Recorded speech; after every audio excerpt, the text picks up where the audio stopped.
Paraguay दक्षिण America में हमारे महत्वपूर्ण पार्टनर्स में से है। हमारा भूगोल भले ही अलग हो, लेकिन हमारे लोकतांत्रिक आदर्श और जन कल्याण की एक ही सोच है।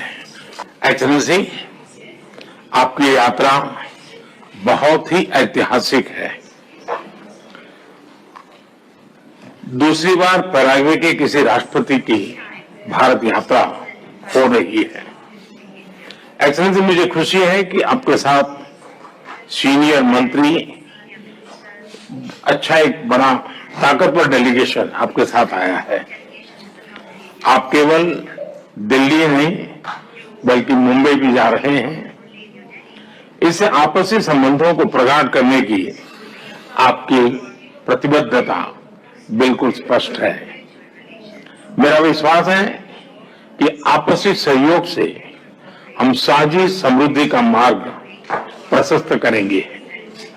एक्सेलेंसी, हमारे पास आर्थिक सहयोग सहित डिजिटल टेक्नोलॉजी, क्रिटिकल मिनरल्स, ऊर्जा, कृषि, स्वास्थ्य, डिफेंस, रेलवे तथा स्पेस जैसे क्षेत्रों में सहयोग के नए अवसर हैं।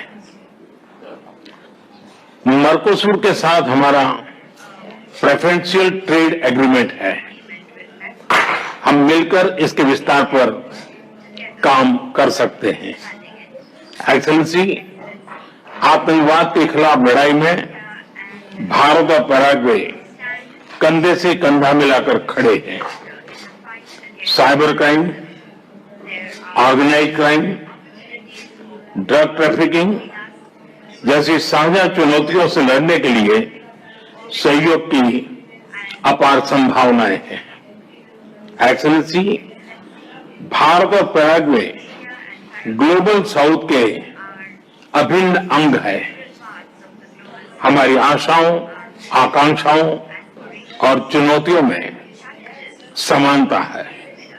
इसलिए हम एक दूसरे के अनुभवों से सीखते हुए इन चुनौतियों से कारगर तरीके से निपट सकते हैं। हमें संतोष है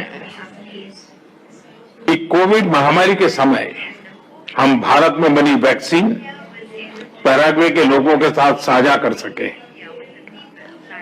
ऐसी और भी क्षमताएं हम एक दूसरे के साथ साझा कर सकते हैं। एक्सेलेंसी, मुझे विश्वास है कि आपकी यात्रा से आपसी संबंधों के विश्वास, व्यापार और करीबी सहयोग के स्तंभों को नई मजबूती मिलेगी। साथ ही भारत और लैटिन अमेरिका संबंधों में भी नए आयाम जुड़ेंगे। पिछले वर्ष मैंने गयाना में कैरिकॉम समिट में भाग लिया। हमने कई विषयों पर सहयोग बढ़ाने पर बात की। मैं समझता हूं कि उन सब क्षेत्रों में हम पैराग्वे और सभी लैटिन अमेरिकी देशों के साथ मिलकर काम कर सकते हैं।